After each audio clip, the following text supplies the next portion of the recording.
Hey y'all, got something cool here from Case Knives. Let's check it out. And what we got here is the Case Knives Sea Dragon Canoe. Check out those covers. Very nice. Well, a little heavy on the burn there, but that's okay. Still looks really good. I think this size turned out really good. Of course, it's a canoe. Got that nice spear point blade. One side, mirror polished. Very nice.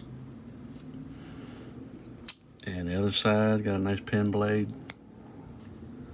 Mirror polished. Very nice. USA 62131 SS.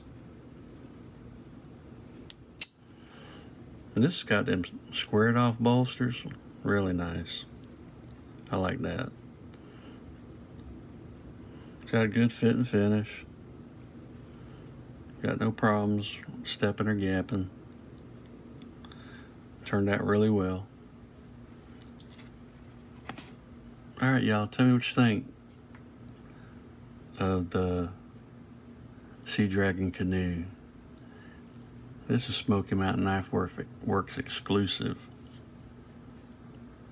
If you've come this far, I appreciate you hit the like button. And if you're not already, subscribe to my channel. It means a whole lot to me. And if you would, check out the videos popping up. You might see some more knives like Sea Dragon Canoe or Sea Dragon Slimline Trapper. That makes two of them so far. Will I get a third? I don't know, y'all. It remains to be seen. Alright, y'all. Have a wonderful night, wonderful day, wonderful morning. And live life on the edge. Stay sharp. Bye, y'all.